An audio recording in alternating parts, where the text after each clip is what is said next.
అందరికీ యాషువా మెస్సియా నామం పేరట షలోం.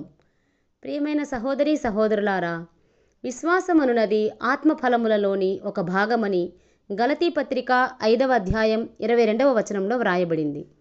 విశ్వాసమనే ఫలమును మనము ఫలించాలంటే ఏమి చేయాలో యాషువా గారి బోధలలో నుండి తెలుసుకుందాం. యోహాను సువార్త 15వ అధ్యాయం 4వ వచనం, నా యందు నిలిచియుండుడి, మీ యందు నేనును నిలిచియుందును.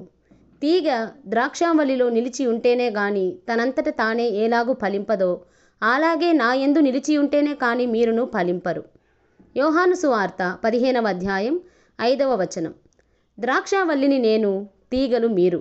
ఎవడు నా యందు నిలిచి ఉండునో, నేను ఎవని యందు నిలిచి ఉందునో వాడు బహుగా ఫలించును. నాకు వేరుగా ఉండి మీరేమీయూ చేయలేరు. సహోదరీ సహోదరులారా, యాషువా మెస్సియా నందు ఉంటే మనము ఫలిస్తామని యాషువా గారు చెప్పుచున్నారు. ఒకవేళ యాషువా నందు మనము నిలిచి ఉండకపోతే ఏం జరుగుతుందో ఆయన మాటలలో తెలుసుకుందాం. యోహాను సువార్త 15వ అధ్యాయము 2వ వచనం, నాలో ఫలింపని ప్రతి తీగను ఆయన తీసి పారవేయును. యోహాను సువార్త 15వ అధ్యాయం 6వ వచనం, ఎవడైనను నా యందు నిలిచి ఉండని ఎడల వాడు తీగవలే బయట పారవేయబడి ఎండిపోవును. మనుషులు అట్టి వాటిని పోగు చేసి అగ్నిలో పారవేతురు, అవి కాలిపోవును. మత్తయి సువార్త 3వ అధ్యాయము 10వ వచనం, ఇప్పుడే గొడ్డలి చెట్ల వేరున ఉంచబడి ఉన్నది గనుక మనము మంచి ఫలము ఫలింపని ప్రతి చెట్టును నరకబడి అగ్నిలో వేయబడును.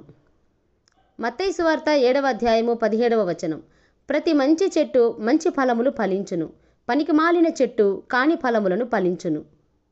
మత్తయి సువార్త 7వ అధ్యాయము 18వ వచనం, మంచి చెట్టు కాని ఫలములు ఫలింపనేరదు, పనికి మాలిన చెట్టు మంచి ఫలములు ఫలింపనేరదు. మత్తయి సువార్త 7వ అధ్యాయము 19వ వచనం, మంచి ఫలములు ఫలింపని ప్రతి చెట్టు నరకబడి అగ్నిలో వేయబడును. ఫలములు అంటే ఏమిటో లూకా సువార్త 3వ అధ్యాయం 8వ వచనం ఏ ఫలములను గూర్చి చెప్తుందో చూద్దాం. మారు మనసుకు తగిన ఫలములు ఫలించుడి అని వ్రాయబడి ఉంది. ప్రియులారా, మారు మనసుకు తగిన ఫలములు ఫలించని చెట్టు ఏమవుతుందో 9వ వచనంలో చదువుకుందాం.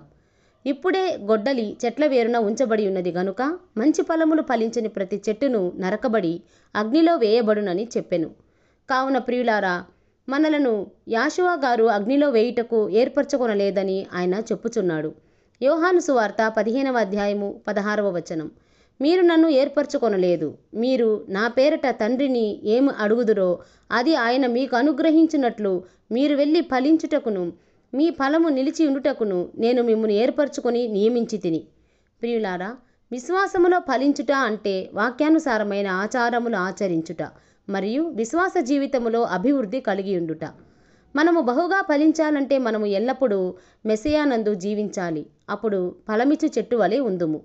విశ్వాసమనే ఫలమును మనము ఫలించని ఎడల ఆరని అగ్నిగుండంలో పడవేయబడుదుమని వాక్యం సెలవిచ్చుచున్నది. కాబట్టి మనం విశ్వాసమనే ఫలమును కలిగి ఉందాం, అగ్నిగుండం నుండి తప్పించుకుందాం.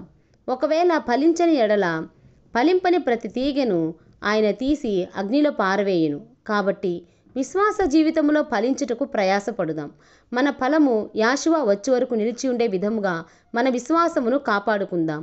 విశ్వాసమును గూర్చి మరిన్ని విషయాలను మరి ఒక వీడియోలో తెలుసుకుందాం. ప్రార్థన.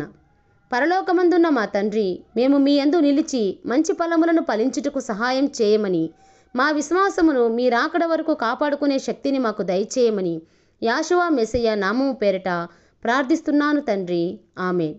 అందరికీ యాషువా మెస్సియా నామము పేరిట షలోం.